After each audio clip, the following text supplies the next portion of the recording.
Evara Bakır, Dilerim Çarpel Medya ya Panorama Çarpel'e işev dîsem gelekî carên girêng evî hesteyî ku ê rojevê heye em ê biwarabin û herwiha mêvanê me Birês Nezîr Efak û hevalê min Mehmed Selîm Îzin em ê bi hev rabin lê ez pêşî ji wan re bêjim hûn bi xêr hatin sersere ser çava Sarxêr û paşê yê ez ê bêjim îro hûn çawa dizanin ku îro şeşê Sibatê ye şeşê Sibatê du sal berê niha karesatekî ya ji erdhejekî mezin çêbû li hemabêje ji hemî bajarên Kurdistanê girtibû ji Semsûr û Xataw, Dîlok û Meletî, Riha, Diyarbekir û divan der û dora da çi qasa gund û bajar hebûn hemî da berxwe nêzîkê ku resmî dewleta Tirkiye dibêje 50,000 lê nav xelkê de ya jî nav giştî de dibêje nêzîkî 150,000 kes canê xwe ji dest daye û her wiha 2 milyon kes jî mexdûr bûne bi cîbêwar mane û birîndar jî her wisa hene lê û ya girêng ew e ku ev di vî 2 salî de hêjî wek lewkî li Semsûrê 115,000 kes ana hêjî di konteynera de dijî û her wiha dîsa xortê wan bêkar in îşê wan tin e perîşan û ew der û dora dimînin ciyê ku dewlet çêkirine jî dewlet bi ciyê xwe bi pera çê dike û rûşa xelkê xwe ka çi qasa dikare perê xwe jî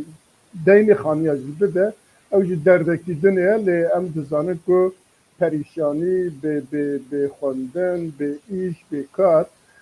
her wan der û dora dîsa wîsanin em ji wan miriyên wê demê ra rehmetiyê dixwazin û dîsa kes û karê wan ra dîsa sersaxiyê dixwazin û her wiha ji gelê Kurdistan re jî em ê sersaxiyê bixwazin eger bikarbin mêvanê min Birêz Nezîr û hevkarê Mehmed Selîm Îzin jî eger dixwazin gotin em serbêjin birekelin.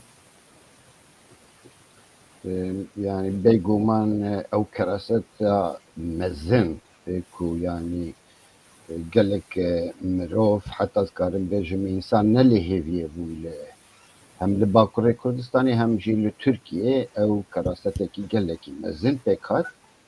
bêguman heta niha birînê wê kerasetê derman nebûye ev jî eybe û şermekî a dewletê ye bêguman yani li dünyayê gelek tiştê wiha kerasetê wanî dibin zelzele û erdhej li dünyayê dibin lê bi vî awayî ku li Bakurê Kurdistanê û li Tirkiye bû bêguman gelek cî û coğrafyayekî gelek berfireh da pêşiya xwe û gelekî jî mezin bû bêguman em merekarî wê ya bibîne lê dewlet gerek di hundirê vî wextî de bikarîbaya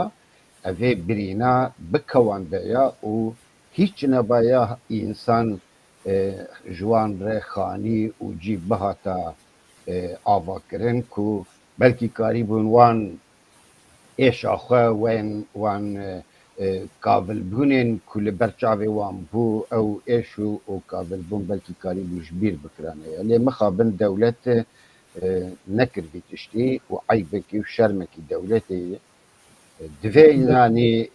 dezgehên sivîl bêguman divê derê de per rolekî gewre çawa di nava erdhejê de di wextê erdhejê de ew rolekî baş lîstin ba me divê dewrê jî divê rolekî baş bilîzin û dewlet zorê bidin dewletê yanî ku xelk bi cî bidin xaniyê xwe têkevin xaniyê xwe ez mesela wê carê wexta kes çûm ew cê tokî çêkiribû birê min me bir wê derê min lê nerî yanî xweş xaniya çê dikin tenî mere hinek tişta jî divê bibîn yanî çêkirine lê kêm in بس وی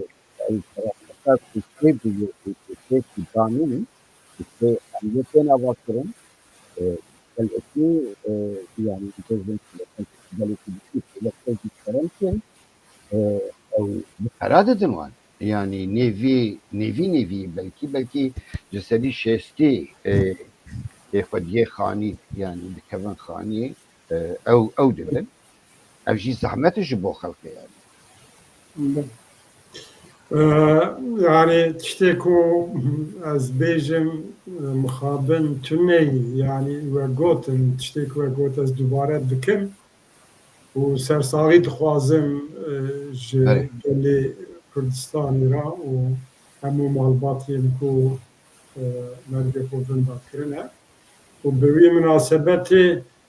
ez dixwazim em şehîdên Hewlêrê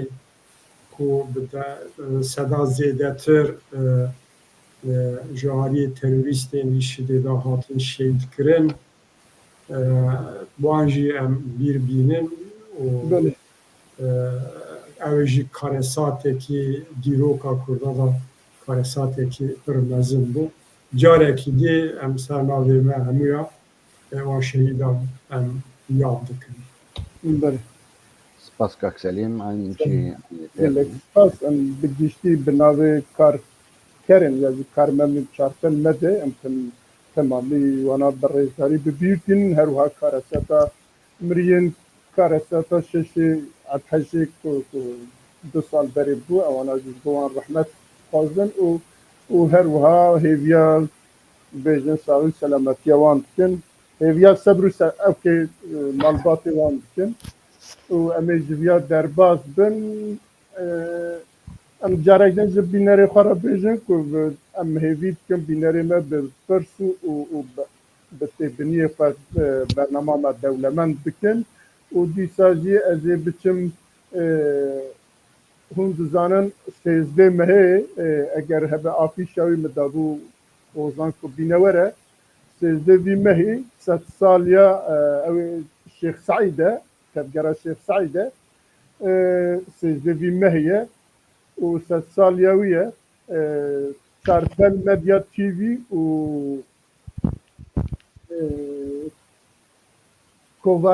Kovara Dengê li Diyarbekirê çardê mehê heta pêşiya me roja îniyê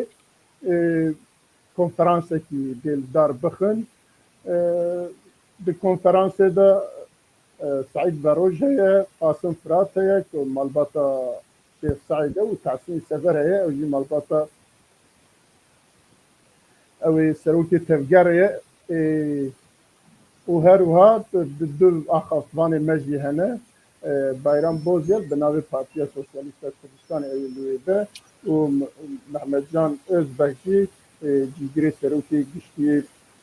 Partiya Welatparêzên Kurdistan ew jî bê wek axafvan li wê bin me ji niha ji xelkê re dibin ji dir û dora re dibin em daxwaz dikin ku ewana werin wî semînerî em bi hev re sed saliya binêrin ka divî sed salê hada çi biye çi qewmiye û rewşa me îro çi ye em ê bi te bi hev re bibihîsin û her wiha ez dixwazim bêjim ku dîsa va dema helbijartina dersên bijarteyê Kurdî ye di Kurdistanên Tirkiyê de û Kurdistanê jî ew jî heta heftê Sibatê dest pê dike her sal di dema tehtîlê de ev tişta dibû lê niha hêj ku mekteb tehtîl nebîne dest pê kiriye dibêjin ji aliyê ew ka psîkora ve dibêjin eva baştir e belkî îsal zêdetir be lê em lê dinêrin ku li vir sistayîkî heye di dîwarî de mîna par û pêrar û betir pêrar nîne ez şahidê wî tiştî bûn ê par jî ê pêrar jî lê îsal bes di dezgên sivîl behsa wî tiştî dikin ew jî di sosyal medyayê de lê li kolana û li konferansa û li ewka ewkekî tin e ez ya nizanim çima lê wisa bêdengîkî heye û wisa maye ye ez hêvî dikim ku partî û rêxistin û dezgê me sivîl bi germî bi vî meseleyê ve mijûl bibin ku bikaribin îsal hêzmara beşdaran ya ji hêzmara xwendekarên dersa bijarte li Kurdistanan zêdetir bibe û daxwaza me ew e ka em ê binêrin ka çawa dibe eger hûn tiştekî li ser vê mijarê jî daxwazin bêjin kerem bikin çêk nezîr dixwazim çend gotina bêjim ji bo Gorbehişt şehîdê mezin serokê tevgera 25 Şex Saîd bêguman bîranîn bixwe di dîroka û di tevgera Kurdan de û di tevgera neteweya bi amî de ciyekî girîng bigire. Heger milletek bîranînê xwe bibîrnînin û qîmetê nedin bi bîranînên xwe giranbihayên xwe ê netewî ew ê aliyê wanî netewî her daîm kêm be. Çünkü milletek bi dîroka xwe dijî. Heger dîroka xwe nas bike, heger derbasbûnên xwe nas bike, bêguman ew ê pêşiya xwe jî bibîne, ew ê mustaqbelê xwe jî rêyekê û çareseriyekê jê re peyda bike. Bi vê münasebetê ez dibêjim gelekî giring e ku ciwanên Kurd merekarî bi beşdarî bîranînên wiha bike. Mixabin ez çend cara beşdarî civînên wiha bûm li welatê. Min dî tenê heval û dost û kesên bêguman bi qîmetin, bêguman xwedî tecrübenin lê ciwan di nav wan ditunenin. Bêguman vêya masiyekî me ye. Yani ez nabêjim ji bo çi illehîn gerek ciwan hebin, lê ciwan hebin dê baştir be. Qet nebe ji bo bîranînên wiha merekarî bi ciwana bîn wan dera. Çünkü ciwan pêwîstin ku dîroka xwe serheldanên Kurda bizanibin yani. Ji bo vêya girîng e. A di dûwa ev mesela yani em dîsa li ber raya giştî raya Kurdistaniyê em bêjin ji bo Şex Saîd em huzura wî de em gelekî hem xemgînin hem jî pê serbilindin bi serokekî xwe wiha. Di vê wêya yani xwedî lê derketin kî baş bibe bavne. Wayî hevalên me, dostên me, partiyên me lê xwedî derdikevin destê wan xweş. Aliyê dinê ev mesela dersa bijarte gelekî giring e. Salê çinê gelek kampanya jî hat vekirin lê mixabin encamên wê ne di miqasî ku mere li hêviyê bû. Kêm bû yani. İsal di demekî bavamê hesas derket. Yani mesela evê pêvejoya ku bas dikin û evan şer û nexweşiyên rojhilata naverast û bûyerên girîngin vana bêtir xelkên bala xwe dane ser van tişta û belkî tiştên weke em bêjin dersa bijarte ji bala wan derkeve. Yani pêwîst e tevgera netewî li Bakurê Kurdistanê vêya girîng bigire û bi dezgehên sivîl, bi kesayeta re merekarî bi hinek ya civîna li ser vî tiştî çê bike ya jî li mihela li semta li herêmên bajara merekarî bi hinek tiştar bike ku bala xelkê bişîne ser vêya yani. Bavame gelekî giring e ku Kurd li Bakurên Kurdistanê zarokê xwe bişînin dibistana vê dersê qet nebe hema dengê Kurdî bê guhê wan ku rojekê ji roja belkî ji wan re lazim be. Spas. Peki Yani tiştekî serzêde bikim ev e ku yani zimanê me hebûna me ye. Zimanê Kurdî rûmeta me û hebûna milletê Kurd e milletekî ancak bi zimanê xwe kare jiyana xwe berdewam bike. Milletekî zimanê xwe bîr bike ji xusiyetên milletbûyînê vinda dike. Ya Kurd wek millet bi wî riskê ra rûbirûnin loma ziman mihîme û ancak Kurd wek millet bi zimanê xwe henin. Stêk bêjime. بله یعنی از بالا من کشین از دولاتم کو 7 روز 8 روز ایرو شش مهیه حتی نهات شتکی لکولان دیاربکر یا جی بیژن دزگین سیویل سازیان سیویل د پراتیکی دا تشتکتنه بس لسر سوسیال مدیا دا هی اوازی مرفت دیشینه براستی درفتکی وها هی و کمرد کاره زیده تر جه سود بگره لمخابن و ایسال وقت نظیر جی بحث کرد شوپا های او که هاتیه به ناو چارەسەریê ewa hema bêje biya rojeva hemiyet şîdin tev girtiye ez hêvî dikim ew der û dorê ku pê mijûlin û hemî malbat û kesên din vî dengê me bibîsin û bikarbin biçin zarê xwe qeyb bikin ya jî ev dezgê me sivîl û partiyê me siyasî ku biçin bikarbin ji bo vî hinek kar bikin wek salên berê ku zêdetir be hêjmara xwendekara êdî ka ji vî têde em ê bibînin tevheveka çawa dide û paşê jî em ê derbasê mijara xwe dinê bin ev mijarê xwe din bibin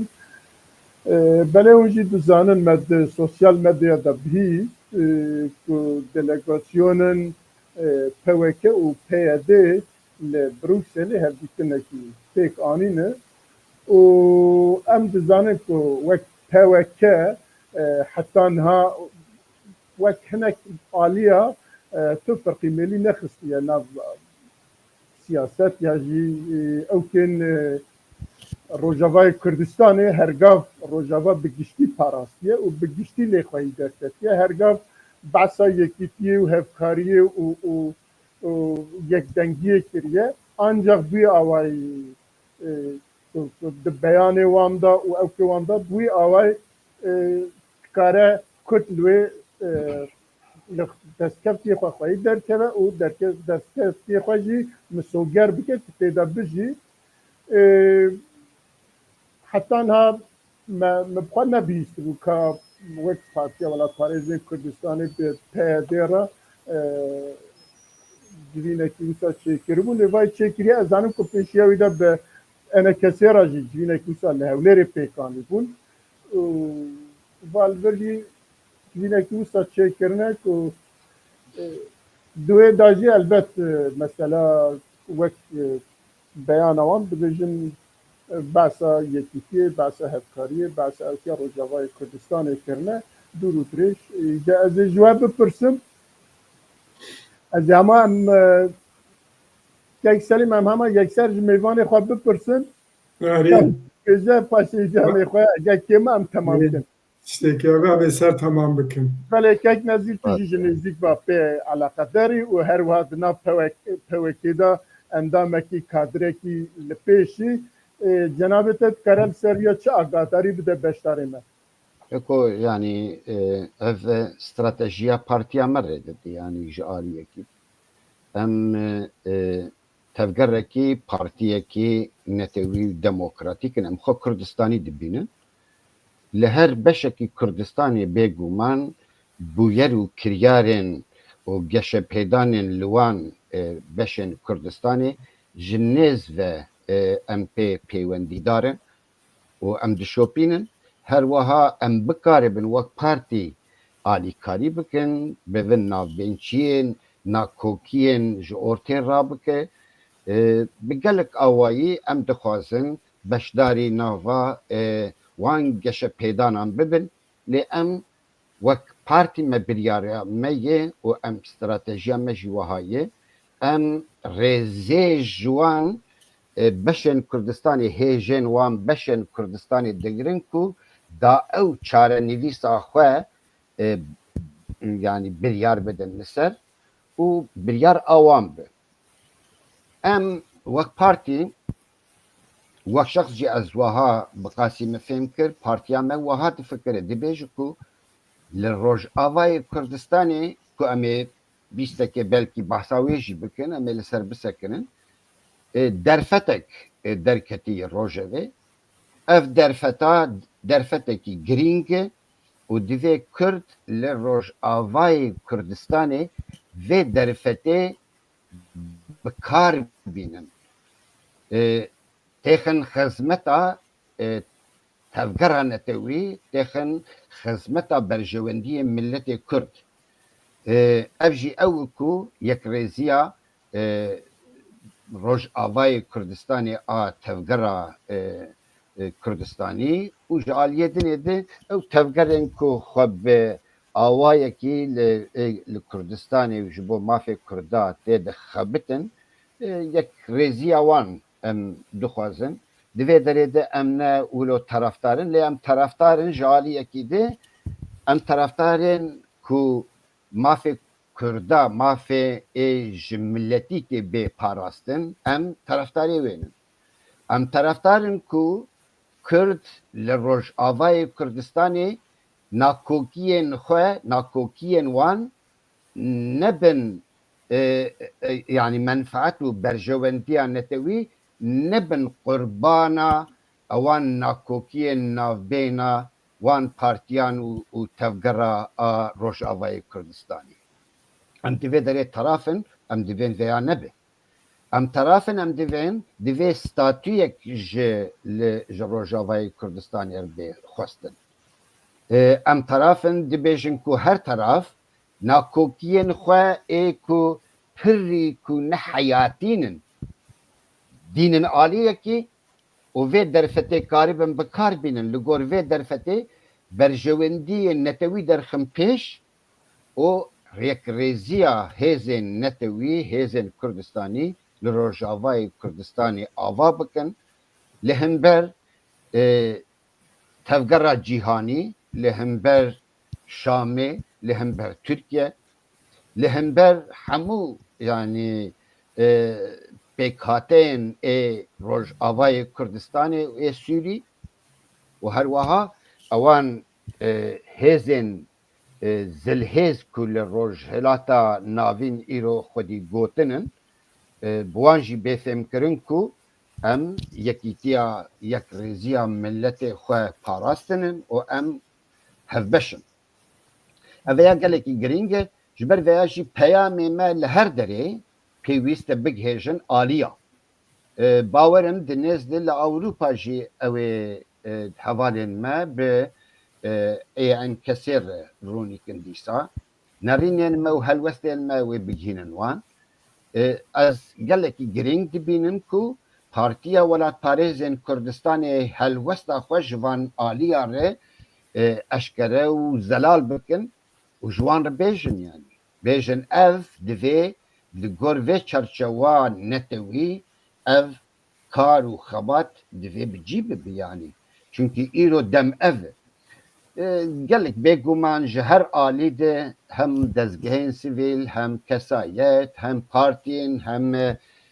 باشور کردستانی سروک برزانی جی دوی داره در روله که دلیزه که امی ویا بلکی بحث بکن بله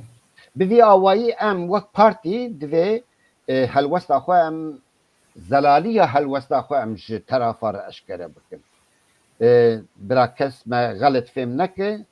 و ام وقتا که غلطی و چوتی جی ببینن وقت پارتی بگومان بیکو ام يعني بدل بمینن ام وان رخنه و پیشنهاری خوشی بکن و ام دوی درجه ده خودی ادعانن و خودی هلوستن بله باشه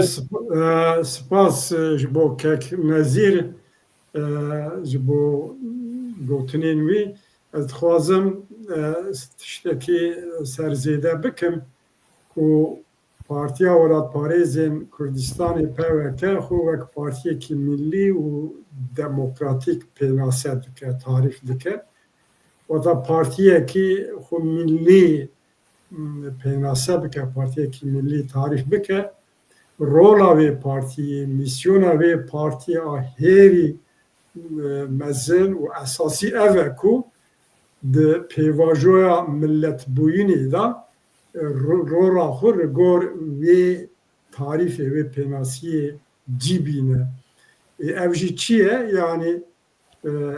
partiyekî Kurdistanî millî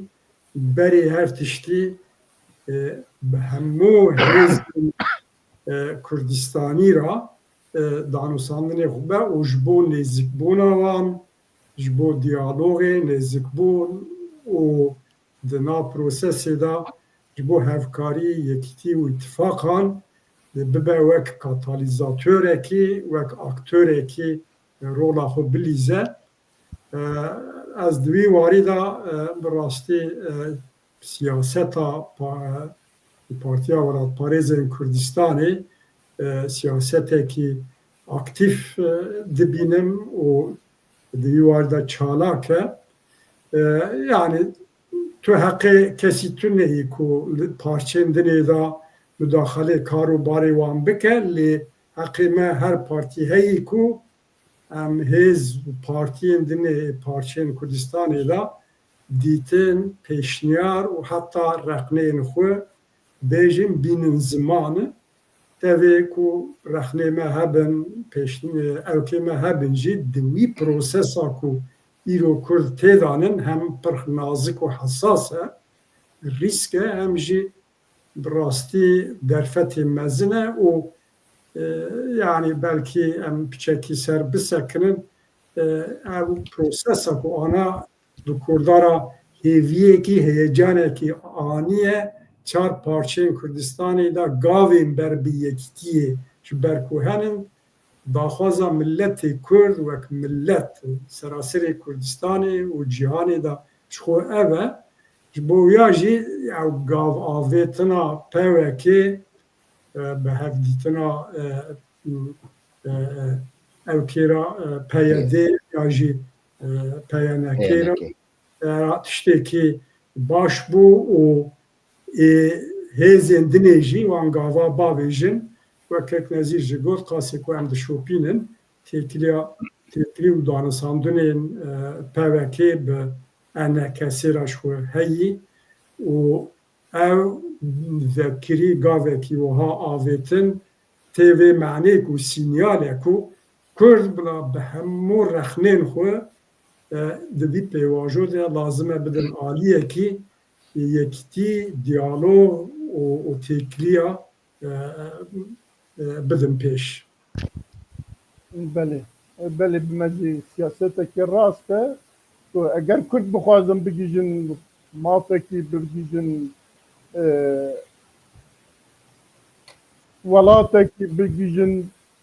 hinekî tişta dibe Kurd bibin yek dîrok wisa nîşan kiriye û li hemî dinyayê jî wisa diye eva jî bi hêşekî hişmendiyekî netewî pêk tê hişmendiya netewî jî ew e di demê wiha de wek cenabê we herdiya jî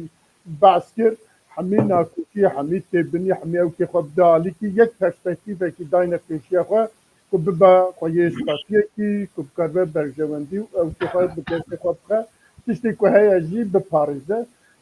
em belê wek hişmendiyekî netewî ev pêngava Partiya Welatparêzên Kurdistanê bi rastî pêngavekî hêjayî û netewî ye em hêvî dikin derû dorê din jî bi wî hestî bi wî helwestî ku li meselê binêrin û wisa ku heta ku Kurd bigîjin statiyekî bigîjin mafê xwe ku ji millî ku ji netewî û ji rewa ye û her ji vir ez ê derbasî ewkê bibim hûn dizane hefta pêşiya hefta çûyî Ehmed Şer'a xwe wek serokkomarê Sûriyê destnîşan kir bê ku ji kesî bipirse ya jî bi çi awayî kir dibe ku bi hinek dewletên ku li wê wan ra peywendiya wan heye bi evkê wan bihana wan bi evkê wan çû lê bû serokkomar û her wiha wek serokkomar pêşî çû Saûdî paşê jî do jî li Tirkiyê bû bi Erdogan ra rûnişt lê di vir da tiştê ku bala me dikişîne her du aliyê me Kurdî ku em niha li Rojavayê Kurdistanê behs kirin aliyê Enekesê û aliyê PNK'yê ku ji hev cuda beyan dan eva jî bixwazî nexwazî dîsa مترسیەکی تخەناو دەرودۆرن کوردên ku netewî difikirin, Kurdên ku niştimanî difikirin, gelo divirda çima nekarîn bibin. Yek PNK got ew ê Ehmed Şer'a ne şer'iye xwe îlan kiriye ji bo wî jî em qebûl nakin yani ji aliyê Tirkiye natiye hilbijartin û ene kese jî do bi beyanekî pîrozbayî kir wek me got bibê nebê herçend li wê dibinî da ana hevdîtin heye û nizanim çi heye dixwazin ji bo ku bikarbin yek helwestekî yek dengekî biçin Şamê bibin muxatabê şer'î û Ehmed Şer'a û ew kê wê derê lê dîsa jî pêngavên wiha ku ji nişkeva da dertin merfa ditirsîne kek nezîr tu çi dibî. Yani mesela Golani ez bêjim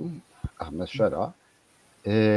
yani persekî ciddiye îro li Sûrî ku xwe bi 16 bi 18 ew tevgerên cihadîst ku wek terorîst wek tundrew tevgerên tundrew îslamî di raya giştî a cîhanê û a rojhilata naverast de tên nasîn bi wan re civînek çêkir û bi wê civînê wek konferans hat qebûlkirin û li wê derê jî wek serokê dewletê wek serok komar hat hilbijartin. Yani di heqîqetê de bingeha wê ne bingehekî a ku karî bi berdewam bike. Sibê dostê vê ev problem derkeve ba me ne tenê Kurdan eveya yani rexnekir aliyê tenê aliyê PNK rexnekir her wiha we xuyayê aliyê Elewiya jî veya rexnekirin gotin tiştî wanî tune durzî yani erêw nabûn lê xuyayê ne bilêwan jî lê a girîng ev e ku îro dünya tên Şamê û wî ziyaret dikin û ew jî wek mirovekî ji aliyê Interpolê de tê lêgirîn dikare her Saûdî dikare her Tirkî bi teyareyên bi firokeyên prîvat yani em bêjin dezgehên dewletê karî wanî here yani evana giş kun hatinin û ziyaret kirin ya jî wî bi xwe wan ziyaret kiriye meşrûkirina wî a wek serokê serok komar meşrûkirina wî ji bo meşrûkirina wî evan tişta pêk tê ba me tevgera a Kurdistanî û heta li Rojavayê Kurdistanê tevayî pêwîst nebû bi eceleyî ya red bikin ya jî pîroz bikin ba me her du alî jî pir ecele kirin dikarîbûn bigotana em me li hêviyê bin kaveya digihê ji kûî derê çünkî bingehekî esasî ji vêya re nehat dayên em bêjin îro pêkhateyên li Sûriye pêkhateyên ciddî henin ciddî çawayî wexta ez dibêjim bi çek henin ku herêmê xwe diparêzin henin ne yekê ne du doyê ne sêyê evana bêguman divê yani desthilatdariyekî ku bixwaze yekrêziya dewleta Sûrî pêk bînî divê van tişta karîbû bida berçav Şer'a pir acele kirî vê tiştî bingehekî ciddî danenî ji vê helwestê re lê nemaze Kurdên me bi amê gelekî ecele kirin ez wiha dibînim yani ne ku bêdeng bimanaya lê rê hebû metod hebû formülasyon henekî mere karîbû ji bo pêşerojê helwesta xwe nîşan bidanaya bixwastana em taraftarê diyalogên em hevdû fêm bikin em pirsgirêkên Sûrî bi hev re giftûgo bikin pêwîst nînin يعني همات يك آلية كي تشتا إعلام بك ولسر طرف دني ام بيجن مجبور بكن آلية ان كسي جي بيروز باي او جي وك ايدني يعني جبون مشروعيتا بآمن مشروعيتا جولان جولانية احمد شرعي يعني بيروز باهي بقاسي ازانم باشوري كردستاني جي او بيروز كرن لي با me pir acele bû ez wiha dikarim bi Kurtî bêjim pir acele kirin wê wiha nemîne yanî ew pîrozbahî tenê wê têra colanî nekin ku li wê derê em bêjin berdewam bike bi vî rengî ji aliyê dinê jî de hema bêje ez hemû tiştê red dikim tu kî yî tu nizanim çi yê ew jî خطریه بخورتینه ناکوکیا بهتر دجوار دکه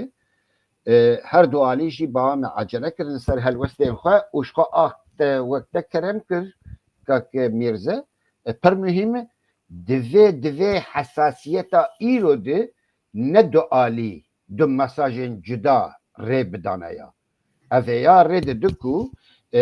یک ریزیا روژاوای کردستانی همی بین سر ودره دیسامی نرینن خود بیجن با آمی هینه یک ریزیه کی بنگه کی اساسیش یک ریزیه رو پیدا نکرنه او خطریه کی گله کی مزن جبو روژاوای کردستانی و جبو توای نتوای کرد خطره کی بر بچاوه دوین هر دو آلیاشی دوی درده قطنه بایا به هفدور بشه وریانا تشکی بکرانه یا بیانه کی هفبش کاری بو درخستانه پیویست نبو الهین یا وی آلی وقت مگوت یعنی دکاری بون فرمولاسیونه کی هفبش پیدا بکرانه یا یعنی دوی یک جناوا وان درکتا جالیه کی بگوتا حالا بسکنن یا عجله نکن کاورن ام فرمولاسیونه کی هفبش پیدا بکن کو ام بکاره بن دپیش ده نه گوتنا کو مگوتی ام جه پوشمان ببین و نه کو ام پیروزبایی کو ام دکن ام دبه مخوازی نکر بایا yani her du jî ba me divê pir girîng e te jî kerem kir ev cudabûn mixabin li hember raya giştî a cîhanî jî û li hember raya Kurdistanî jî yani xeteriyeke nîşan dide û xelk pê nexweş dibin yani bi xelkê nexweş ev bi netewa Kurd nexweş vana vê helwestê girtin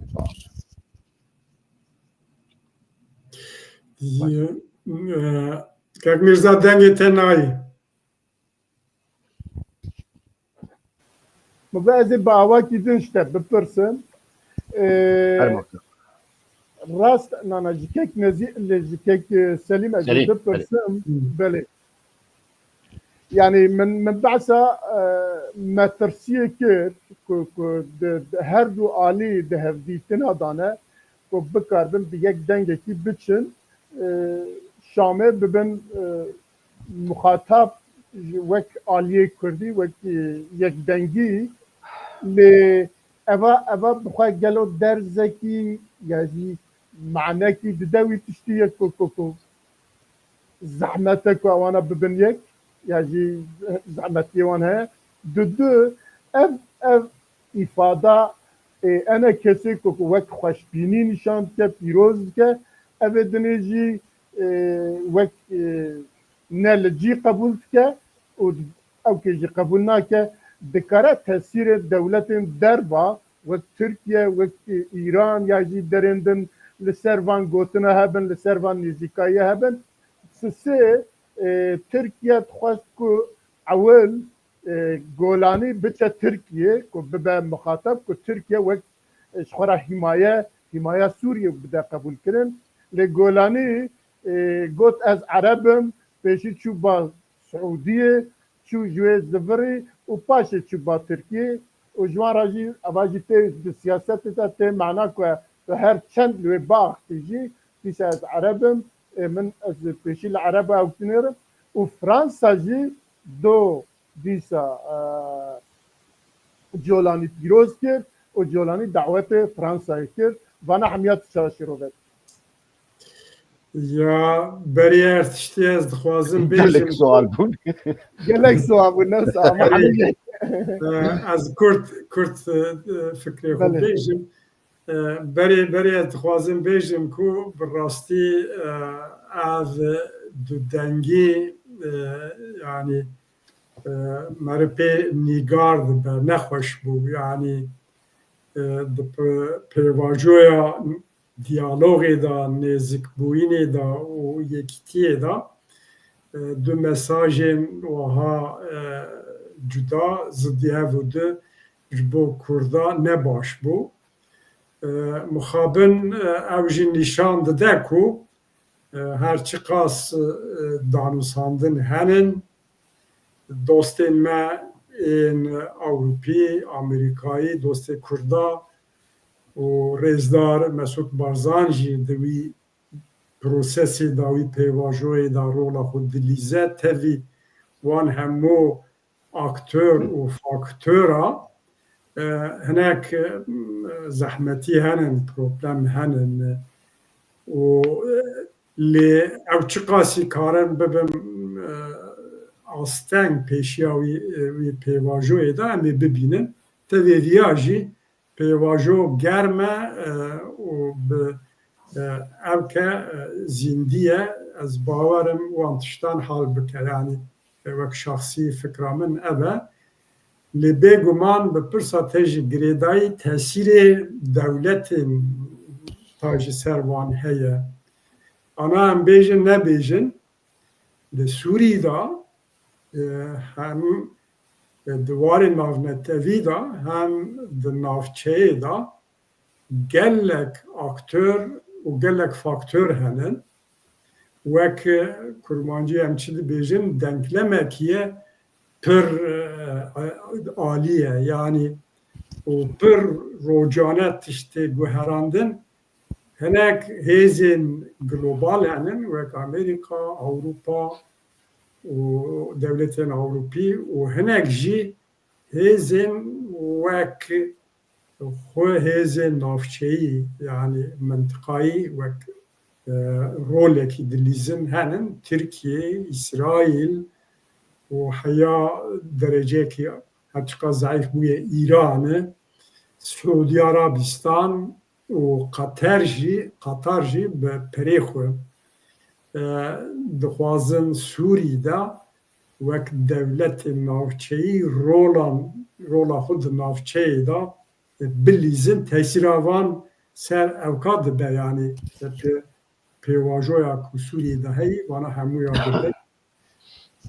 یعنی دبه که دولت اوی نزیکایی نشان بدن به اقتدار شامی را به جولانی را او سیاست دولت و سیاست ریخستم هیزین کردی کردستان روژاوا ایدا نکاره وک هف دو میزه بکه وانا روبرونن یعنی الگور من اره یعنی عجله کرنا و نباشه وک نظیر گوت لی پیروزکرین از بخود جیدا نابینن یعنی جبرکو هاتنا وان انسانا نمشروع بو نریکی مشروع دا هاتن به سالا به دست ترکیه هاتن پرورده کرن به سالا خو حاضر کرن ایدولوژیک و پولیتیک اوان بلیه وانا سلفیستن جهادیستن تروریستن جمع کردارا و کردستانی را دبیجن تروریستان شونا بیجن کردستان ترک و هنک هیزن منطقه دولت اندنی داشت دست پیکرنه دبیجن تروریستان اصلی خدا تروریستانه که ناونتوی اینترناشونال آواگوی سوری دا آسیا ناوین بگره حتی اندونزیا اوروپا همو تروریست جهادیستین اکسترم دوی دری دا او بوی مرکزا تروریستین ناونتوی او بخود تروریستانه که وی چه به نخویایی و بیاوای خو مشروع کرنجی برولا هناك دولتين منطقين سيدة تركيا دخوازكو اقتدارا جولاني حتى شا بكا وك دفاكتو ولسر كردا سر ملتين دني نافچه دا ازيديا علوية كردا ومنطقه دا بكا وك دفاكتو وك امری واقعی کی بکه کو او بکه کرد وی واردا پیوسته شیار بن لما از بخو شونا او کرنه دا ام وک اوکن چاودریه کی دکن بگومان تکلی دیالوگ هی نابرا هم قصدی و وانده هم جی هزین کردناو انسک هیدانن او دانوساندن ev diyalogu jmera tarî bejî em dizanin binî heye belkî bi rêyekî xwe xwezayî dewam bike wê baştir bibe lê hinek dewletên dinê jî wek Îran jî kare zixt bike yanî bi qenalên xwe bêje em nas nakin mîsalen çawa Tirkiye dixwaze ku li ser hinek hêzên Kurdî tesîr bike zext bike bêje ka hûn nas bikin Îran jî aksî wî kare bi qenalên xwe wek li ser PKK hinekên dî ew tişta bide gotin loma hêzên Kurdistana Rojava heta mimkûn e bi îrada xwe a azad û serbest hereket bikin li gor rewşa xwe a fîlî ku heyî ew bi xwe têdanin ne bi vekaletiya hineka û ne jî tesîra evê da em dizanin şart ne rehatin şartê wan giranin evê wan giranin lê tevê viya jî polîtîk mesajên wiha bêwext ne cîda kare zarar bîne yani tiştê ku meriv bêje di wî wayî lê wek me got em ê bişopînin hinek tî mera tarînin dawiya her tişta nine hêzên navnetevî di navî pêvajoyê danin erê Fransa Macron bi evêra telefonê da peyivî lê got bi şartekî lazim e Kurd di vê pêvajoyê de cîwan hebe ji xwe ev tê vê wateyî ku wek îdarekî ya jî iktidarekî wek cumhuriyê wek serokê devletê îlan kirin ne bi wî rêyî ne bi wî şeklîye û îrada gelê Kurd îrada êzidiya Eleviya evên dinê temsîl nake tenê temsîliyetiya ew derdora ku îdeolojiya wan a selefîst û diparêze bi waranin temsîliya wan dike yani Macron wexta wî tiştî dibêje meriv dizanek dixwaze çi bêje ez mesela Macron da tiştek din cenabê te bipirsim meriv dikare bêje ku eva çû Siûdî piştî wî çû ba Tirkiye helbet daxuyaniyê wan û Erdogan da ku behs dikin problem bes mesela Kurda ye li wê û Erdogan dixwaze rojekî zûtir Kurda li wê bêdeng bike û ji holê rake bixe ewkekî Sûrî û Macron jî em eger xweşbîn bin gelo meriv kare Macron jî got hop bisekine li vir em jî hene were vira ez ê jî hinek tişta ji te re bêjim eger heta mesela Kurda hel nebe tu nikarî vî tiştî bikî meriv dikare wisa ew bike erê bêguman şik têda tuneyî şîrovekî şîrovate cîdayî yani Macron wiha rabe zû bi rêya telefonê bi evê bike na xwest ama demildest müdaxala wî tiştî bike ji ber ku Tirkiye her tişta empoze bike Tirkiye dide wan gotin Tirkiye dide wan kirin wek min got ji ser Kurda ser Dürziya ser Eleviya rewşekî wiha fîlî bî û emrî waxî bîne serê wan ایجار فرانسا دبی واری دا حساسه yani dualiya da bir rastî dostaniya Kurda dike ez bi xwe bawerim dostaniya Kurda dike aliyê dinê da jî Fransa Sûriye Fransa alaqeder dike yani heta çil û pênc çil û şeş jî em dizanin ku wek mandatê ew ê bûn loma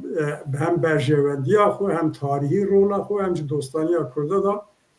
wek cenabê te got وی خواست مداخله بکن مساجی خوب بده دنیای جی بگی حالی شو امی کردا برنادن و کرد لازم اوی پیواجوی دا بن و دا وی پیواجوی دا بشتار به معناوی هون چما بسری خوان تشتان دکن و کسی دی ناشه و کسی دی ناین حسابی از دریج نکن شروعات دا بله از بین با میوان مکک نزیر یک از پرسکی بکن ایرو هتشه به عسکریه خواه به جنسه خواه چوکتا عفرینه و دخوازه او کن اردیا ملیه که سوریه ترکیه بعثاند که جوان بستینه و بخوالوی به حکمدار اواد ته مع مرف کرا بجه که ته معنا که ده ترکیه و درج هتا شیرا یا جولانی را بهیله اما یک آد دیا ده پشتوی روشا کرده شخوا ترکیه گوته و امی او کند دستوی دا تسلیمی او که بکن بخنه ناف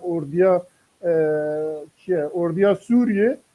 اواجد به او که کنها ایدی وکی بگوتنا ترکیه حرکت ناکن بگوتنا سوریه حرکت کن بنا عسکرکی او که اوردیه کی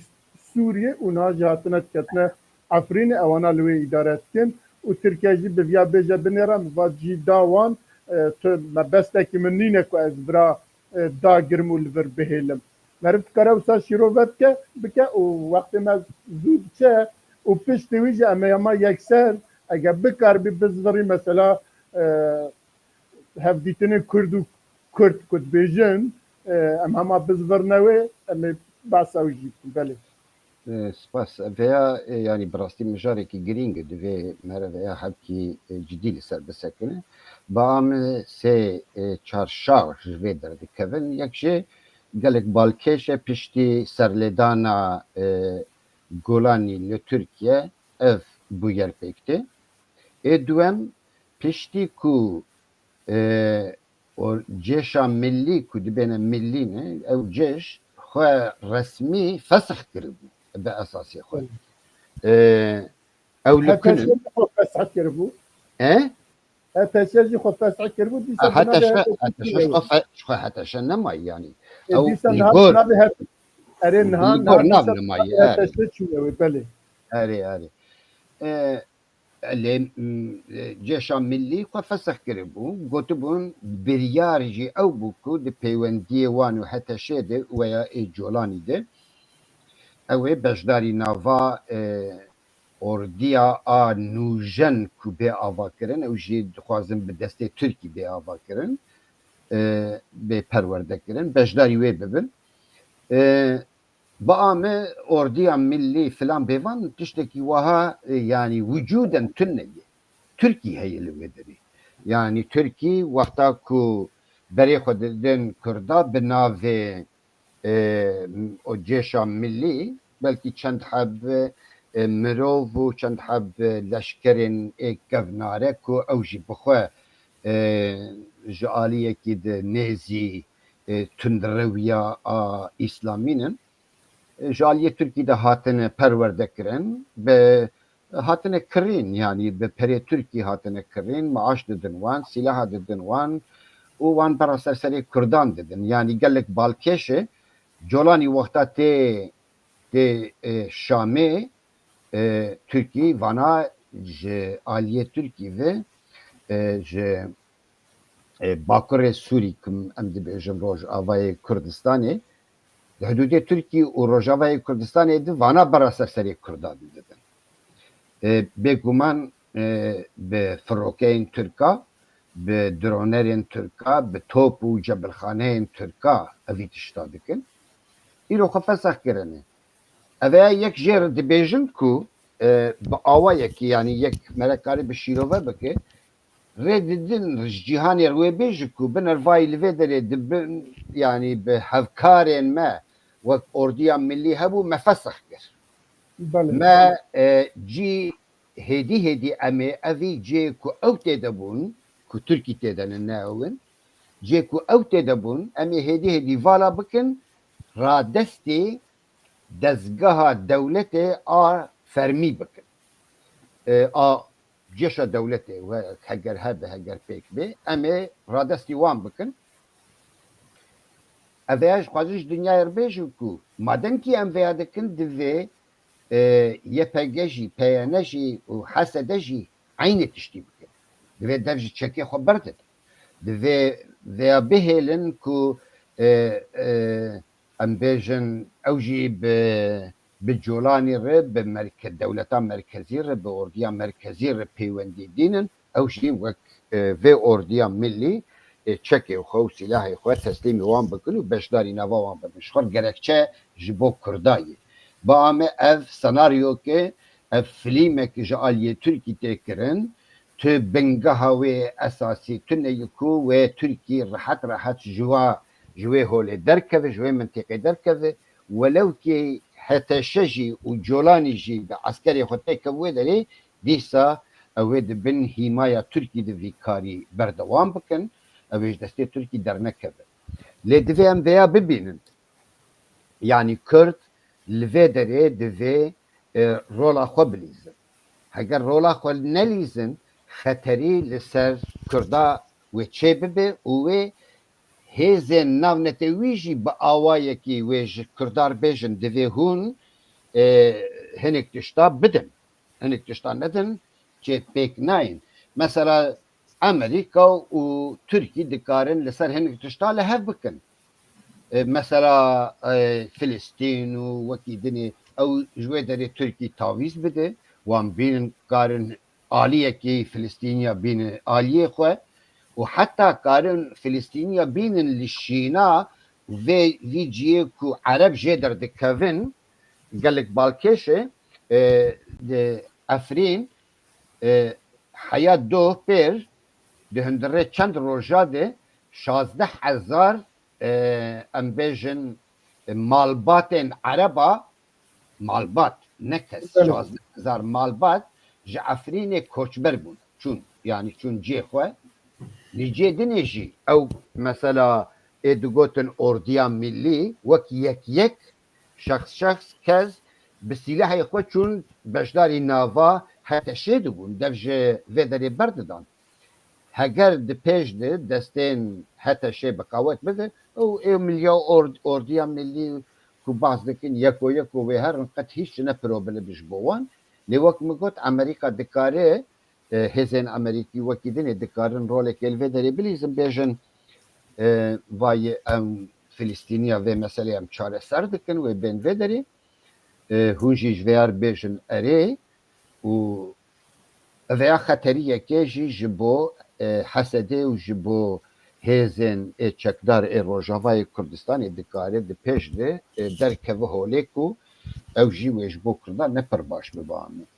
بله از نها ویا بیجم ام داویت ورن بردوان براستی دوی چرچوه دی گلک تشتانه مرا بحث بکر تو زانه یعنی کک سلیم از دیورم باته اما یکسر دربازی او کم بسر بی مجاری تشتک بیجی البته نه تشتک از سرزیده کمتونی مثلا هفزیتنین کردا ام گیشتن کیجا مرحله ام زانم که داویه دا به هفزیتنا برای سروک برزانی را که مظلوم عبدی چوه هنکی گشتونن که مرفه شاد بو یا زی مرفه کیفا مرفه دهات مرفه اوتبو لیوان روژا دیسه اف دنگا مینا کچه هاتیه برین و خیجوی و عالیه دجی درکتنه وک دزگین سویل و روژه لقامش تو دوینا چه کربون دزگه کی سویل کت خوازن کرد لوی بگیجنه با آواکی دن دنگی خواه درکنه و ما دیسا سازیه کی دن او بکرنه امضا توفتن و فلان بیوان لی جعالیه دن اک وقتی که مرف گداریه وانت که dibêjin em nêzîkî hebûne mane çend xal û nizanim ev çend xala tûcar xilas nabin û her berdewam e ji bo wî jî meriv nizane ka çi bêje ya jî çi bifikire li ser wî. Cenab-ı te çi dibêje? Şkak nezîr bipirsin. Na ez tek nezîr bipirsim. Başa tek nezîr. Aynı pirs ez dirêj nekim te gudarî kir. Te gudarî kir piştî hevdîtina be Rêjdar Mesûd Barzanî ra. أنا يعني دبي مثلا وياتني نسكن يعني يعني بيفاجويا كي هي إيرو لباشور وروج آفا وروج هلات وباكوري كردستاني بيفاجويا كي جدية و بالروج هلات نافراست تشتي قال كي بالكشتن كو هيج مروف نل هيفيه بو تشتين بويرين وكريارين قال كي جدي روددن ku bala mirov dikşîne yani ev çinin vana. Berê min dixwast bêjim min negot ew li ser mesela Colanî ba me ew mesela Colanî destê İngilîza tê de heye. Ba mî yani ez nizanim tabî bêguman wilo tiştekî di destê merev tune bi mere nikare henîk tişta îdia bike. Mesela Colanî İngiliz tenê nikarin biryara wî tiştî bidin Amerîka li wê ye Fransa Belê lê ev nakokiyê nava hêzên İngilîz û hêzên Amerîkî rê dide ba me. Yani ev hêzên navnetewî li rojhilata naverast ne tenê hema wek yek rêziyekî wan ciddî heye. Nakokî jî di nav bêhna wan de hene. Hinek tişta li ser li hev nakin ba me. Ne wek mereş dûr vilê mêze dike. Di nava wan tê gelek nakokî henin, nakokiyên berjewendiyên êwan dewletan in. Berjewendiyê wan ne wekevin, carna jî ewan berjewendiyan derdikevin mesela bi baweriya me ew a li hem Başûrê Kurdistanê ew kereseta Haserê Kurda piştî referandumê û eveya jî a Colanî jî ba min ez wek yani wek pêşî ez bêjim yani ez wek destê werdana İngilîza dibînim eveya bes wek Tirkiyê bû min got yani ez dixwazim bêjim veya. Mesela Kurda li Rojavayê Kurdistanê pirsekî cidî ye. Ba me hînê li ser gelek tişta li hev nekirine welew kî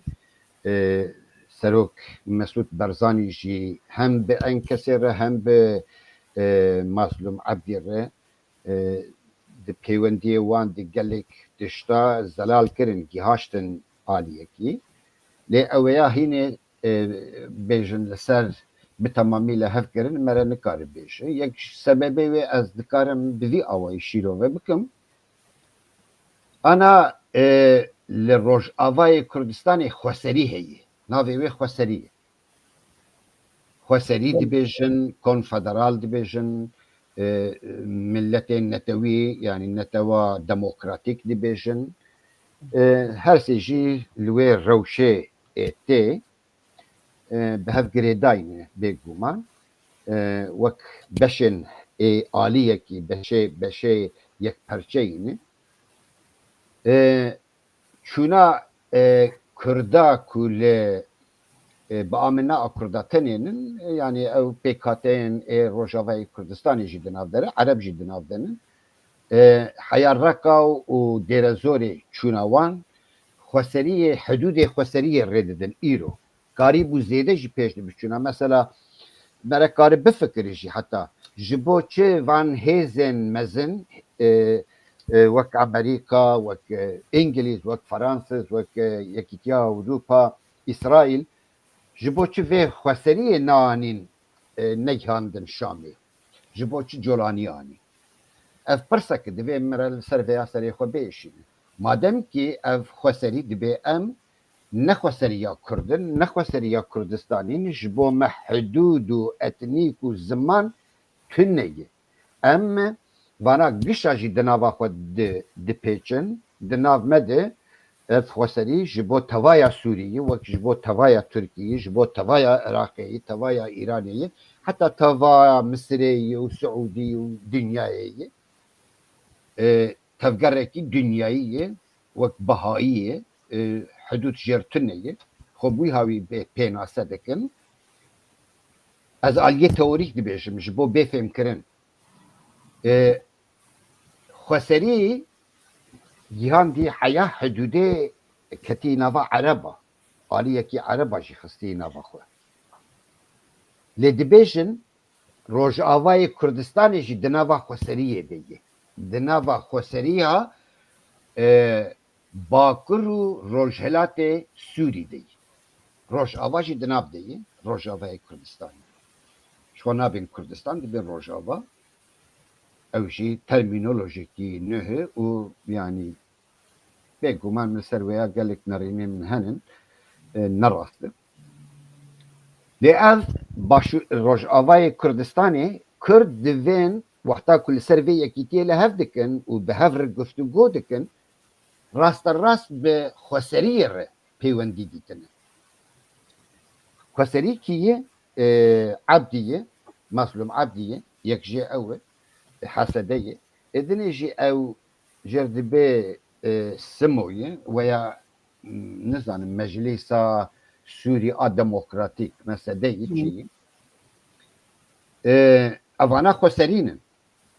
xweserî kî biryara xweseriyê didî jî pir alozkirî ye li Rojavayê Kurdistanê û li di nava xweseriyê de doh mesela wexta ku tu li wan godar dikin li İlham Ehmed godar dike pir vekirî dibêje em dikarin federasyonê jî bixwazin heta federasyon bê federasyon çareserî li Sûrî pêk nayê Rojavayê Kurdistanê jî wê bê federasyonê bi ser nekeve Maslûm Ebdî dibe federasyon mimkin e lê em lamerkezî dixwazin em dewletekî layık dewletekî nemerkezî em dewletekî sivîl dixwazin ku pêkhateyên Sûrî giş xwe di nav de bibînin em mesela xweserî em ewin em dixwazin wek xweseriyê bin yanî xweserî çawa xwe pênase dike çawa heraket dike çawa rêxistina xwe pêk dîne bi vî rengî li tevaya Sûrî jî dikare bi vî awayî be loma lamerkeziyê dixwazin namerkezî weya lamerkezî weya desentralizasyonê dixwazin desentralizasyona dewleta netewî ku heye dixwazin weya desentralize bikin desentralizekirin û otonom û federasyon û serxwebûn gelekî dûrî hevin lê dikare li ciyekî wek Sûrî nemerkezî desentralizasyon dikare bive çareseriya yekem a demkî ku rêj demokrasiyekî a siyasî li welat veke ku her pêkhate bikaribe bi azadî nerînê xwe bêjin û bi hev re bikaribin destûrekê li ser destûrê münaqeşe bikin di wê çaxê de divê Kurd divê Durzî divê em bêjin Sûnnî Elewî wekî dinê bikaribin herkes nerînê xwe bi azadî li wê derê bêjin û nasnameya hemû pêkhateyan di destûrê de bicî bive bi yasayî bêqebûlkirin ku rojekê em bêjin yek jê venekşe yasayî be ev Kurd îjarê diyaloga Kurd û Kurd bi amê ji serî de xeletî hatiye kirin derin bi xweserî yer dikin evana dibêjin cê me li Kurda li cê Ereba çi ye bira ji wir vegerin bira PKK ji nav me derkevin bira nizanim çi bivin filan bêvan ev aliyê en kesê dibêjin normal wek lê dinerin wiha ye lê ew dibêjin werin babo bi PYNK rûnî kin li hev bikin PYNK ya jî PYD em bêjin temsîla Rojavayê Kurdistanê dike em xweserînin em tevaya Sûrî temsîl dikin herin bi wan rûnîkin em dikarin di navbêna we de bin şixwe Maslûm Ebdî di navbêna wan derûte yanî nerînên Maslûm Ebdî nayê maneya ku xweserî û em bêjinê PYNK PYD vana qebûl kirin nayê wê manî di wexta ku PYNK û en kese hatin bahev nerînên wan gelekî ji hev cuda bûn pêr min li Aldar Xelîl godar kir aldal xerir agir ji devî der agir tenazê xwe bi Kak Mesûd dikin tenazê xwe pê dikin dibê ew kî tenazê xwe bi en kesê dikin dibê zaten vana gulamê dewleta Tirkiye tenazê xwe bi wan kesan ên welatperwerên Kurd dikin ku vê xweseriyê û vê sîstema stratejiya ku li Rojavayê Kurdistanê û li Bakur û Rojhilatê Sûriye pêk hatiye ku dijî wê disekinin wan ronakbîr, nivîskar, siyasetmedara gişa tehdîd dikin. Ev bi xwe rê dide ku di nava peyenekê û en kesê de hînê gelekî dûrî hev manî. Mixabin em mere naxwaze vê atmosfera baş, vê atmosfera ku di nava Kurda de hişmendiyekî netewî bêjin geş dikin, mere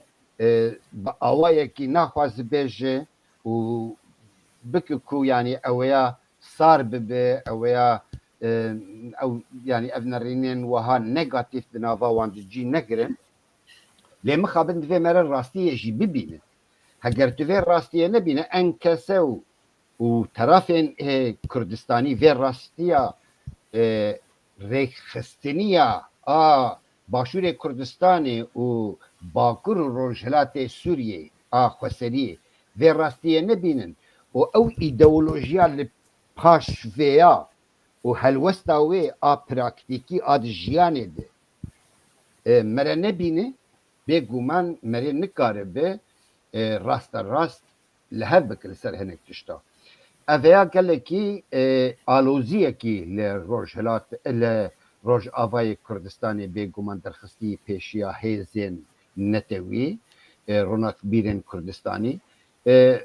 herkes dibêjin yekrêziya Kurd. Bêguman yekrêziya Kurd gelekî baş e. Ez bi xwe jî hînê jî hêviya me heye ku hêzên nav netewî ku Başûrê Kurdistanê ku hinek însan di nava xweseriyê de ku bi aqilê selîm difikirin karibin belkî tesîrê bikin ev helwesta îdeolojiya a kevnare a ku em bêjin tesîrekî negatif li Kurda dike em bêjin lawaz bibe û helwesta netewî li Rojavayê Kurdistanê bihêz bibe yekrêziya Kurda li wê derê çê bibe bêguman ez bi xwe di wêya de hînê hêviya me heye lê divê em vê rastiya a em bêjin xweseriya a Sûrî bibînin ku îro peywendiyên wan, guftûgoyên wan, diyaloga wan bi Golanê re li ser vê pirsê divê xweserî bêqebûl kirin ne ku mafê Kurda bêqebûl kirin. Mafê Kurda jî di nav de bêguman. Lê ew li ser xweseriyê peywendî dîtinin. Wê ordiya xweseriyê çawa be, wê xweserî heya kû derê be, hidûdê wê hebe tu nebe, wê ev xweserî bi kîja rengî peywendiyê wê bi dewletê re be, aborî, mesela siyasiyê, mesela partiyayê, meselaya peywendiyê derve yê, ew ê vana çawa be li ser van pirsa guftûgo tê kirin, sohbet tê kirin, peywendî tên danîn. Li ser Rojavayê Kurdistanê rasterast li ser Rojavayê Kurdistanê û berjewendiyên Kurda çinin li ser wê pir bi awayekî ciddî nayê rawestan. Hêdî ew bû hêdî em girê bidin fermo. me jî kêm bûye yanî. Belê wextê me wexta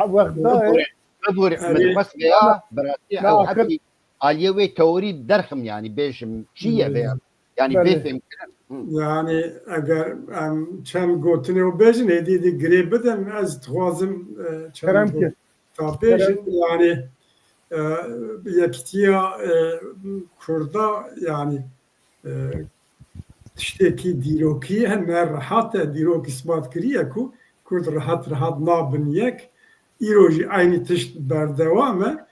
lê tiştên baş pozitif deveya pêvajoya yekîtiya Kurda da ne tenê Kurdistana Rojava, Rojhilat û Bakur û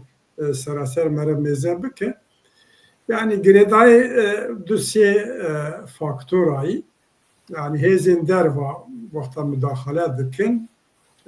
ewa başûr Partî Demokratîk Kurdistan û Yekîtiyên Niştîman rahmetî İmam Celal û Rêzdar Mesûd Barzanî destên xwe da hev û du xêra evê bû yani Amerîka bû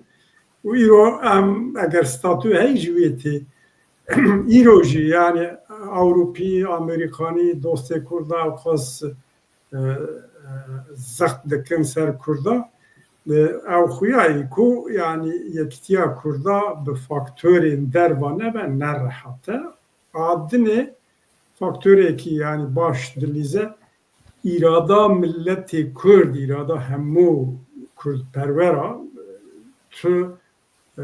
ferq tunê kîja partî dibe bila bibe ê ku Kurd dibîne wek daxwaza milletê Kurd ji do xurttir bûye ji seraserên cîhanê û presa xwe baskiya xwe ser rêxistinê Kurda ji do bêtir heyî ew faktörekî pir mihîm e îro Asya jî eger mere Kurdistana Rojava mêze bike yani tiştê ku yekîtî çê dike şart û mercên fiîlînin saha başkayı kısmen kek nezîr behsa hinek tişta kir lê bêtir aliyên ku astengin zehmetî derdixînin lê aliyê dinê da yani şerre êrişên Tirkanin Sûrî da rewşatî guherandin İsraîl di vê pêvajoyê da aktif rol dilîze hêvî û ewa Kurda xurttir bûyî ev tiştên hundirî şart û mercên hundirî rewşa de facto jî li ser Kurda û bi taybet ser rêxistinên Kurda ser eyê ku îdare dikin ser wan baskiyekî yani presekî mezin çê dike loma ez bi xwe yani hêvîdarim yani di gor çend mehberê jî wata me mêze dike Kurd di warên yekîtiyê da hinek gavên berbiçav henin diyalog bile destpêkirina diyalogê bile li Rojava Kurdistana Rojava bi serê xwe ez vek evekî pozîtîv dibînim baş e û ez bawerim û hêvî dikim ev pêvajo bi alîkarî û zixtên dostên milletê Kurd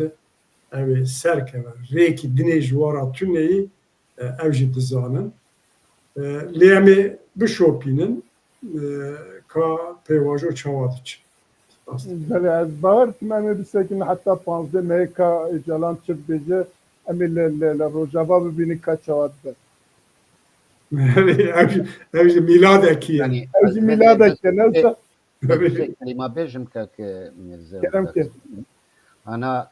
yani dünya û Arab jî yani evê cêgeyê ku xwesterî ketiye li wê derê wê neyê qebûl kirin lê Amerîka di wê derê dixwedî esrar ji bo çi ji bo petrolê ev ya mühîm e lê wê sibê ev kêşe derkeve pêşiya Kurda li Rojavayê Kurdistanê bêguman her roj hêzên netewî jî nerînên wan û helwestên wan tên guherîn yani wek em bêjin stratejîkî hema danîn û wanî rast derê tu problem li pêşiya wan dernakevin ne wihayî yani her dewletek û her helwestekî li wê derê Rojavayê Kurdistan li Sûrî ku danîne stratejiya wan bêguman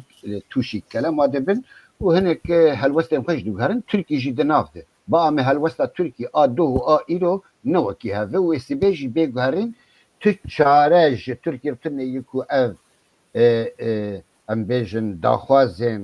Rojavayê Kurdistanê qebûl bike tir rê jertuneyî wê mecbûr bibe qebûl bike hêzên navnetewî îro yani gelekî mühîm ku ji bo me xewn bû پشتگیریا کردا دکن کرد او کردا بهورنن بگومان منفعتا وان جی ته هی جو کردا پی و کسکی ام بیجن وکری وک جواتکی وکری آلیکاری هیزن ناو نتوی و هیزن اوروپی و روش آوایی بکن تونه لروجلاتان ناو راست یک جه اون یک جه درزین یک جه اسرائیلی جه پی و کسکی دن يعني بفي هاوي دوام هيفيا خو نشكنن كرد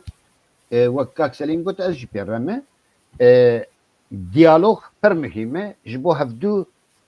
فهم بكن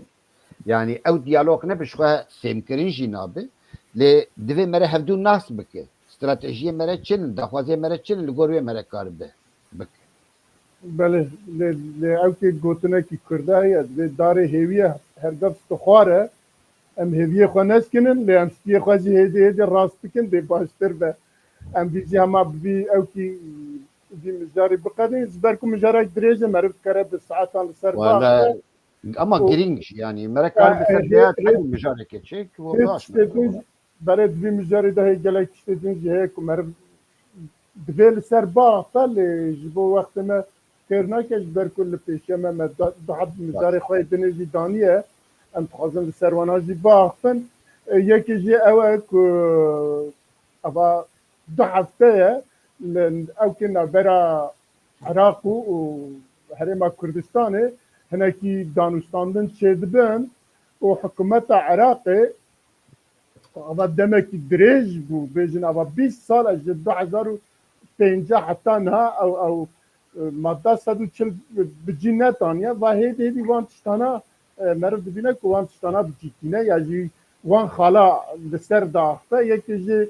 او باش و داینا عردین که جی گندیه کردستانیا ستانده بون یک جی او بو یکی جی دمهای داویه دا مثلا پتروله بو که لوی جین ها بریارکی تزجرتیه و هر وها یک جی لسر مثلا پره کارمندین لکردستانی که وک حکومتا نابندی دی هر مفیش شینا لسر وانا سه بریارا گرتیه وان داویه ها لسر وانا هرچند دادگاه عراقی او کیوان جبو مهکی دابو روستاندن لی ایرو مبیست کل مثلا پترول دا گاو آویتنه که ایدی سربست کرنه که دی پترول بکوه او که ریا خواه او ام بیجن ام وی از وی بپرسم و پاشه بدیتنه و دی چابه دی بگیجه که و هر وها هفدیتنین پارتی دموکرات کردستان و یکی نشمان کردستان جبو آواکرنا حکومت اوا سه چار جوینوانن گروپا تکنیک پیک هاتیه داویا جوینا چارمین دا دویژن ام گیشتنه لسر مثلا کو اساسی ام لسر خبر دادن وزارت دربه نظام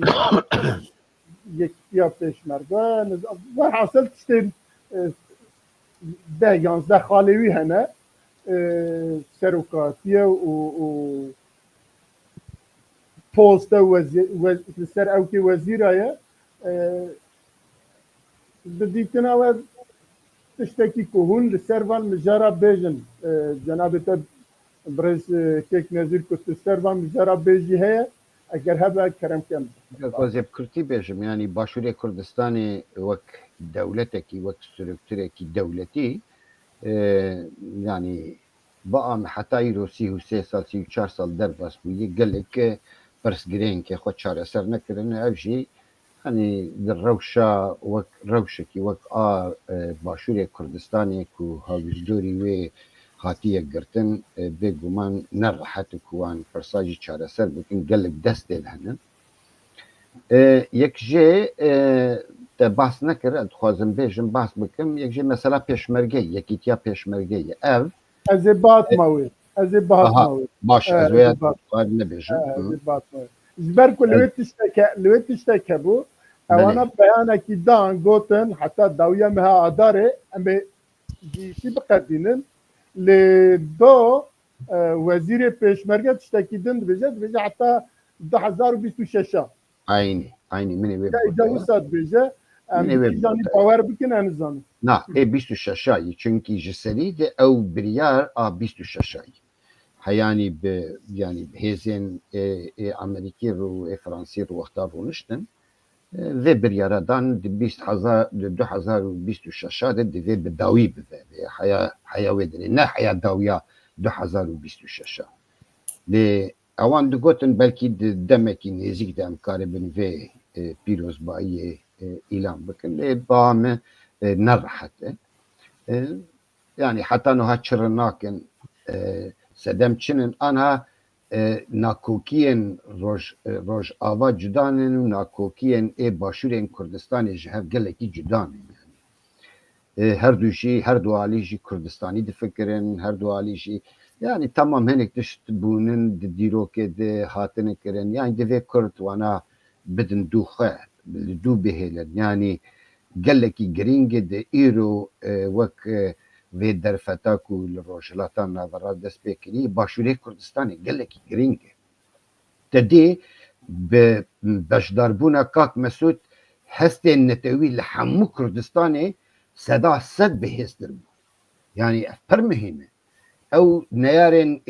Kak Mesûd û QDP ku neyartî li hember wê dikirin de medya de birêz Kak Mesûd û PDK û helwesta wan a netewî diparastin û pesnê wê didan. Yani ev jî cêxweşiyê bêguman yani Kurd pesnê hevdû bidin û rêj hevdûr vekin ku karibin li hev bikin diyaloga wan. İjari a mesela petrolê û filan evana petrol û eşwa li ser mesela erd gelek şer û pevçûnê mezin çêbûn li başûrê Kurdistanê. Xelkê qebûl nekir, xelk çûn ser erdê xwe. Heşt şabî çû, xelk girtin, xelk hatin kuştin, erdê metkinê wan şewitandin, xaniyê wan şewitandin, vana çûn. Yani gelek nexweşî çêbûn. Yani wer bi rehetî jî evî tiştan nehat qebûl kirin. Lê pir baş e yani axir hat qebûl kirin pêngavekî Madde sed û çila bû ku serî de bata qebûl. Sedaset biteremin rast e. O mesela petrolê jî wiha ye. Petrol wê êdî vekşi çünkü pêwistiya Iraqê jî vê heye. Pêwistiya Amerîka wekî din jî İsraîl pêwistiya wan bi vê petrolê heye. Îro dixwazin belkî ablûkayê mezin li ser Îranê dînin ev ne a îroyê zû de ew fikir tê kirin li ser meselê Rusya ew ablûka hebin. Yani dixwazin vê rêya a başûr vekin petrola wê û gaza wê dixwazin derbas bikin ev jî biha me helwesta hêzên nav netewî hêza İsraîl û heta berjewendiyê Iraqê jî wê Kurda ji tê de henin û berjewendiyê Tirkî ji tê de henin yani Kegne meriv kere bejek ava ji alîkî ve jî girêdayê şikestina hêzên Su İranê li ser başûrê li ser Iraqê. Seda sed yani ne wê vî tiştan nedibû yani. Hînê wê tiştê baştir bibin. Yani anha divê Iraq jî li xwe veger yani Iraq em bêjin ultimatom danê yani. Divê mesela heştî şabî çareser bike. Çareser nebe asibê dusî bûye bên ser wê. Yani divê Kurda cidî bigire. Divê li gor destûra Iraqê hereket bike. Yana na ew hêzên nav netewî jî vêya qebûl nakin û gerekçe jî heye ku vana em bêjin darbekê li heştî şabî bixin rêya a Îranê vekin ji xwe way birêz Trump ew jî îmze kir yani êrîşa ser Îranê. Evana gelekî gihîrin evan bûyer û geşepêdanên rojhilata navrast bêguman tesîrekî rasterast li van dewletên dagîrker dikin û li a Iraqê jî a desthilatdariya Iraqê dikin ku guhê xwe bide başûrê Kurdistanê û desthilatdariya başûrê Kurdistanê û hinek tişta hinek tavîzê ku destûrînin divê bikin ewana dikin yani ev jî pêngavekî baş e ji bo Kurda ba. Belê. Kek Selîm tu divî mijarî de û mijarekî dinê jî Qubat Talebanî û wezîrê ew keçiye konsolê Tirkiye yê li Hewlêrê Erman Topçu به جوینکی چکرن دوی جوینی دا بعثا بالا فرگه ها سلیمانی هات که حتی هر جالیه ترکیه و اول سالونی بی 2 ساله که هاتیه گرتن نزیک اول اشارت نزیک بونا نابنا ترکیه و آلیه یعنی که مرف کاره بحث بینه بحث اوی جیبتی باشتره یا جبرکو قوبات طالبانیه بله وک قوبات طالبانی وکاکو نافبین کاری یعنی از قبول دکن دی ترکیه داد بیجن الچیه زوال olmaz آخر وک جیگره سروکی پارلمنتو هرمی چیه تیرا بوی او کچی اری ده تاوی ویاجی یعنی شخصی وی دوالی وی هنم یک آلی که دنا حکومت هدایی به پد در کیرایی و اوی لالی دنیجی هر چقاس بجی کری امام جلاله و اوه یکتی و سورانه yani bila sebep ne insan ev kirine Tirkiye ama naxwaze rast û rast bi berpirsyarên yekitiyê rûne lê ev alametekî ev îşaretekî û her dualî da nêzîkbûnekî heye yani aliyê peyenekera Aliye Yekîtiyên Niştimanê Kurdistan pir darbe xwarin, pir zarar dîtin kiryarên PKK vê mintiqê da bû sebeb ku Tirk êriş bikin rojane wê dirê da jî îstihbarata Tirka insana dikuje û pir ew bû û ser da jî sebeb bû sebeb ku balafirgeha Süleymaniyê girtin ev bû merêv hîs dike ku yani Yekîtiyên Niştiman bi PKK ra qismen xwe ew dike yani dibêje hûn dibin sebeb ku em zarar dibînin ew jî hêdî dibêjin yani dîsa li vir tesîra Îranê heye em dibêjin yani tabii yani mümkün e lê Yekîtiyên Niştiman dixwaze yani têkiliyên xwe ew bike Türkiye gram digre Yekîtiyên Niştiman muhtace lê evekî baş e yani aktörekî baş tespit kirine ku Kubat Talibanî ra bi rêya wî ne rast û rast bejî wek pozitif tiştekî ye mümkün e eger li hev bike karşılıklı hinek tişt hebe dinê da yani ez pêvajoya ku li Başûrê Kurdistanê heyî gorsê mehberê baş dibînin yani dualî baş dibînin yek nêzîkbûna hêzên Kurdî bi taybet Yekîtiyên Niştimanê Kurdistan Parti Demokratîk Kurdistan û li ser avakirina hikûmetê li hevkirina wan prensîbê da de jî û hinek pratik jî gava vê tune ev baş e aliyê dinê da wek cenabê te got yani denge hatiye guherandin yani piştî roxandina rejîma Esad Sûrî û bi taybet jî İsraîl û Hamas û evê û Îran darbe xwar li seranserê rojhilata navîn de denge hate guherandin û dinyayê de her derê da wahayê lê bi taybet rojhilata navîn da wek domînoyê yani derekî da kevirekî wexta dikeve dîrek û demildest tesîrê xwe dike hemû welata da dike ez ez vir tiştekî dikeme navbenê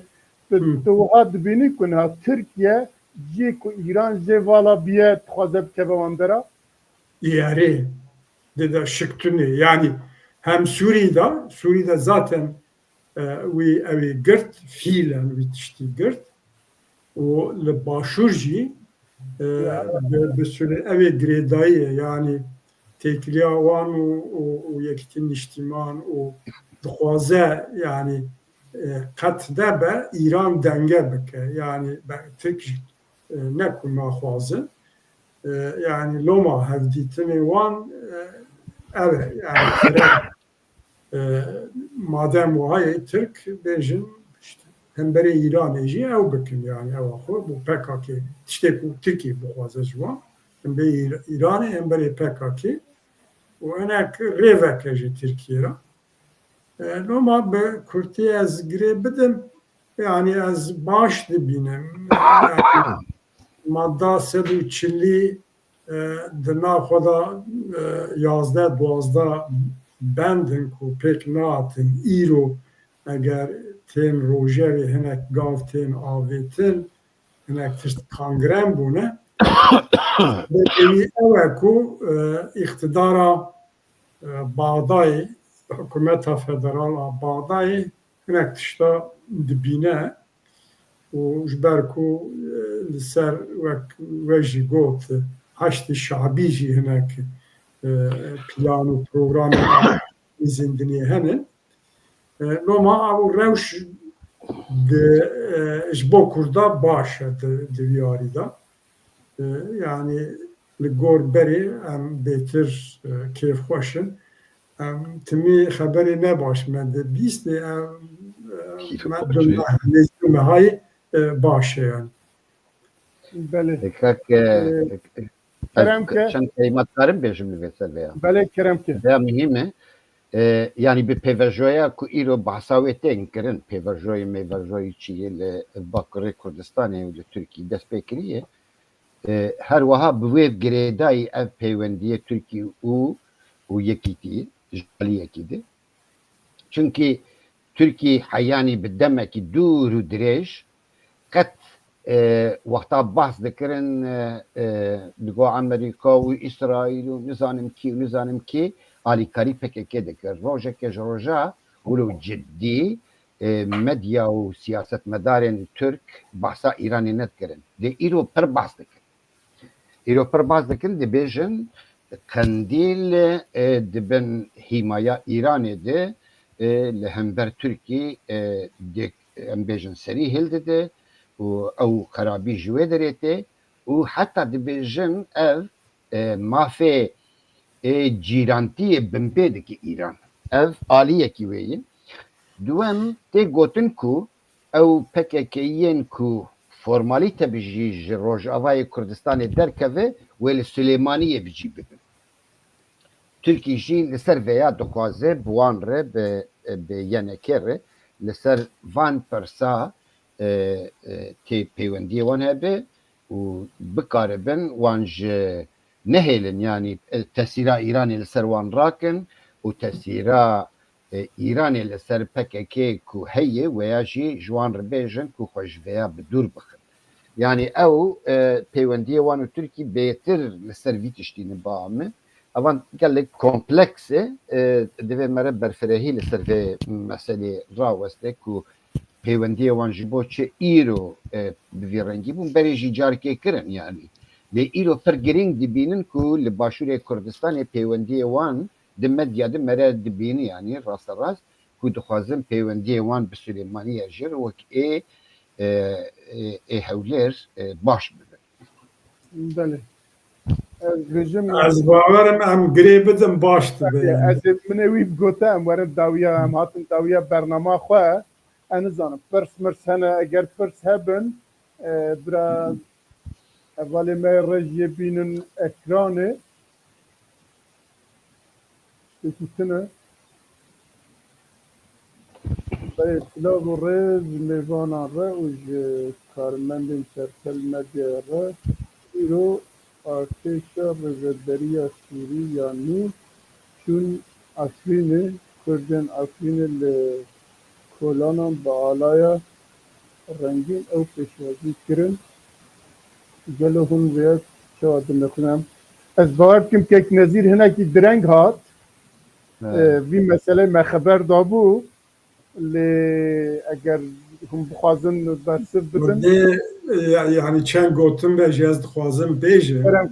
meselekî mühîm e bin ala rengîn nedît Giş bi ala rengîn min bi xwe dît balkêş bû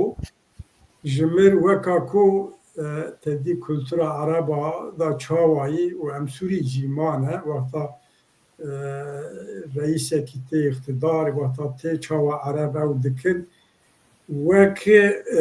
senaryoyekî wiha ji mir hat min baş bala xwe da erê ala Kurdistanê hebû ala Sûriyê hebû û ala şerî hebû bi erebî ew wek mîzansenekî bû wek senaryo bû li gorî min senaryokî bû xwestin resmekî bidin mesajekî bide Şam bi erebên xwe yên lüks Rûyayê Qatar ji wara şandibû em dizanin bi keşinek gemiyekî erebên nû lüks cîp û evê û wiha wek evekî em çi dibê xwe pêşandan erê wek gösteriyek xwe pêşandanekî û wek mîzansenekî tertîb bikin ji xwe dûra min evê gudarî kir Rûdawê da bi berpirsê NSK ra reportaj kir dara dilbixwîrîn wî got ya me jê heyî ne ji me ra tiştekî gotine û loma jî em neçûne me pêşwazî zî nekiriye û ya bû hinek însan werdîtin û yekî piçek îxtiyar dûr û dirêj da axaftinê bi kurtî gor min mîzansenekî bû senaryoyekî çêkirî bû yani. Yani ya jî kêm zêde wek Kak Selîm difikirim bu habû ji xwe me berê jî got yani ew destê Tirkî dî nav de yani baane wê belê pirsekî din ege hebe